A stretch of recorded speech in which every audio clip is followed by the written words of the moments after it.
Bien, donc ce que nous allons faire, nous allons représenter un profil en travers d'une route. Donc un profil en travers, qu'est-ce que c'est? En fait, ce n'est ni plus ni moins qu'une coupe transversale de la route.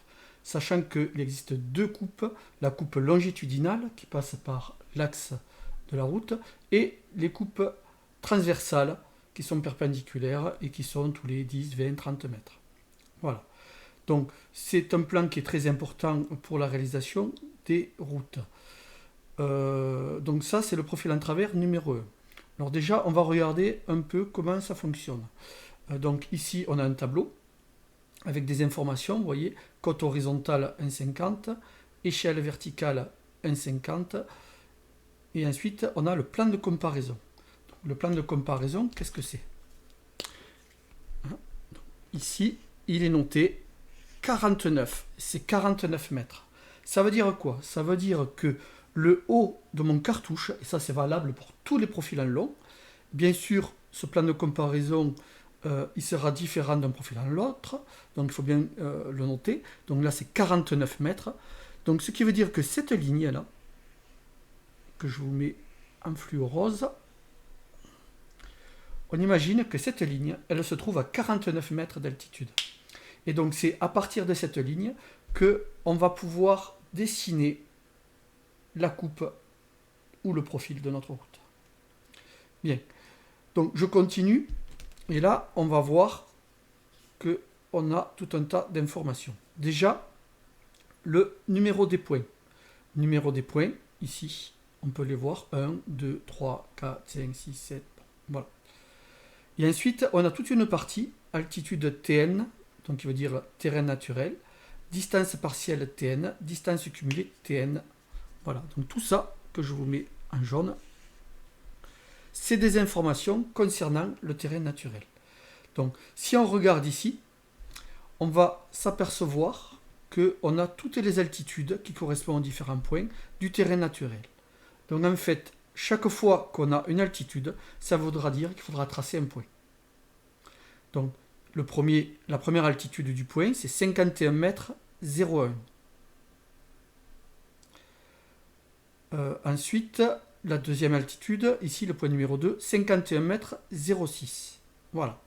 Donc ça veut dire quoi? Ça veut dire que par rapport à mon plan de comparaison, si je prends le premier point, 50,01, je me trouve à 2 mètres 01 au-dessus de cette ligne. Et en fait, c'est ce qu'il faudra dessiner, hein, mais à notre échelle, un cinquantième. Ensuite, je regarde et j'ai les distances partielles. C'est-à-dire qu'entre ce point et ce point, on a 1,50 m. Entre ce point et ce point, on a 0,18 m. Entre celui-là et celui-là, 2,82 m, etc. Donc c'est des distances horizontales. Donc les distances horizontales, vous voyez, on va les écrire à l'horizontale au milieu de la case. Voilà. Ensuite, nous avons les distances cumulées. Donc on part de 0 et on va vers la droite et on cumule. Donc 0 plus 1,50 m, 1,50 m. 1,50 m plus 0,18, 1,68. 1,68 plus 2,82, 4,50 et ainsi de suite. Donc on va additionner toutes les cotes partielles. Les cotes cumulées, vous pouvez voir qu'elles sont verticales. Elles sont sur le trait ou à côté du trait, comme les altitudes. Voilà. Ensuite, on a une deuxième partie ici. Donc ça, c'est ce qu'on appelle la partie relative au projet. Donc on peut le voir, c'est toutes les informations qu'il y a en rouge.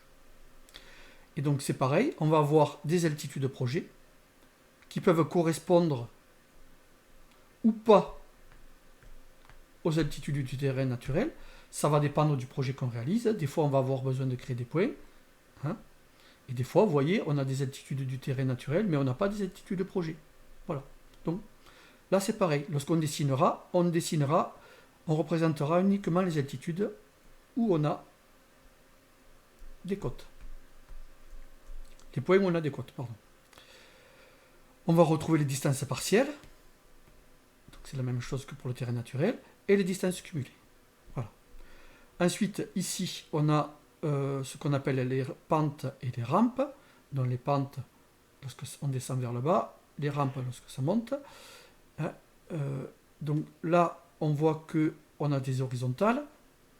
En fait, si je regarde cette côte, je suis à 50,96 et 50,96. Donc ça veut dire qu'ici, j'ai une horizontale. Je n'ai pas de pente. Là, pareil, 50-90, 50-90. J'ai pas de pente, etc., etc. Là où je vais avoir de la pente, c'est ici. Ou plutôt, je suis à 50-96 et je vais à 51-62. En fait, c'est une rampe. Et je pars d'un point bas et je monte. Et donc, cette rampe, il faudra la calculer. Et on a ce qu'on appelle les alignements et courbes, pour savoir si c'est droit ou si ça tourne. Voilà. Donc, le principe. On va commencer par le terrain naturel. Alors, il ne faut pas mélanger le terrain naturel, projet. Moi, je vous conseille de toujours commencer par le terrain naturel et de le faire entièrement. Et une fois que le terrain naturel sera fait, eh bien, on s'attaquera au projet. Ça sera exactement la même méthode. Donc, le principe, c'est quoi?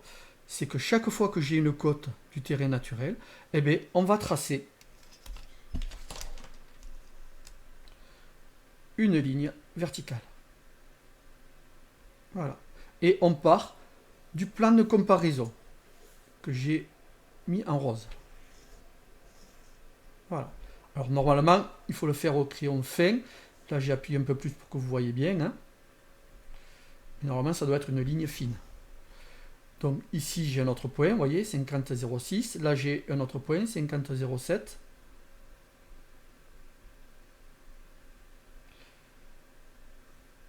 Donc il faut bien être parallèle.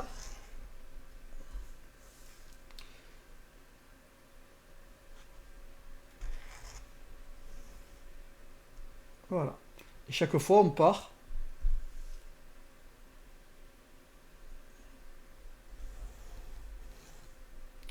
Etc. etc. Hein, je ne vais pas tout faire.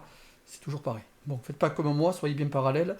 C'est que là, je ne suis pas bien placé. C'est pour la caméra. Hein. Donc, ça, c'est la première chose qui est faite. Donc, chaque fois qu'on a un point, on trace une ligne verticale en partant du plan de comparaison. Première étape.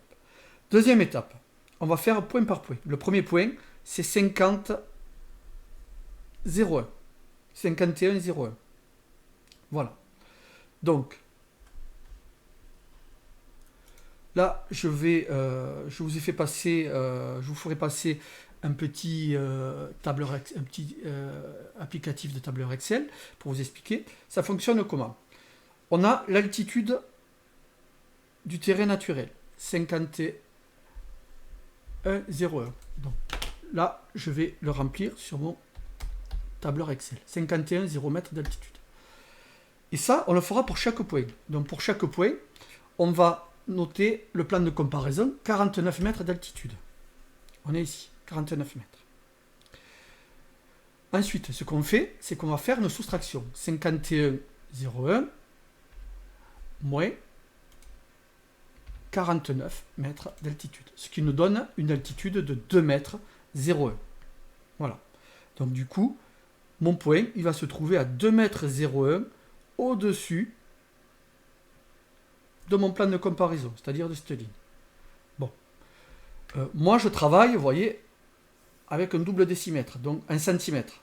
Donc ce 2 mètres 01, je m'en vais le transformer en centimètres. Donc c'est égal à 2 mètres 01 fois 100. Parce que dans un mètre, j'ai 100 cm. Ce qui me donne 201 cm. Voilà, là je le renote là. Donc j'ai 201 cm. Moi, je vais travailler à l'échelle 1/50. Vous voyez, échelle verticale 1/50. Donc, je vais faire 201 divisé par 50. Donc, c'est égal à 201 divisé par 50. Ce qui me donne 4,02 cm. Donc, à partir de là, je prends ma règle. Je vais mesurer 4,02, donc c'est-à-dire c'est 4 cm un peu fort.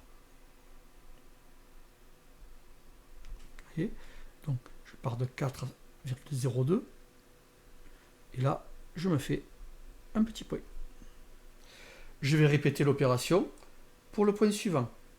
Donc le point suivant, j'ai 51 mètres 06, donc 51,06. À ce 51,06, je soustrais le plan de comparaison, ce qui me donne 2 mètres 06, soit 206 cm. 206 cm divisé par 50, ce qui me donne 4,12 cm. Donc je viens ici, et là je note 4,12. Et je me fais un petit point. Voilà.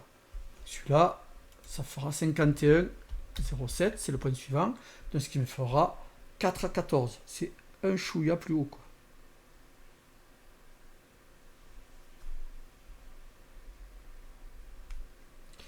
Le point suivant, 50,97.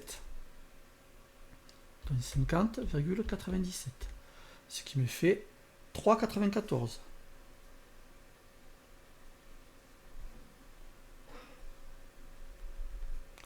Et enfin, 51,02. 51,02. 4,04.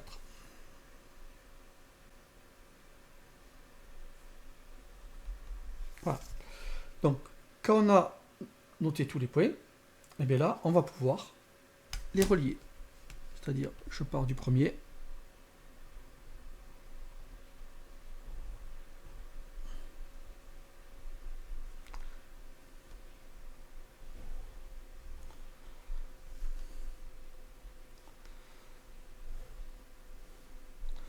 Voilà.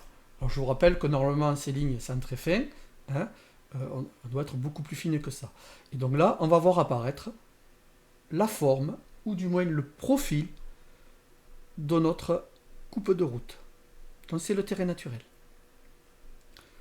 Ok ?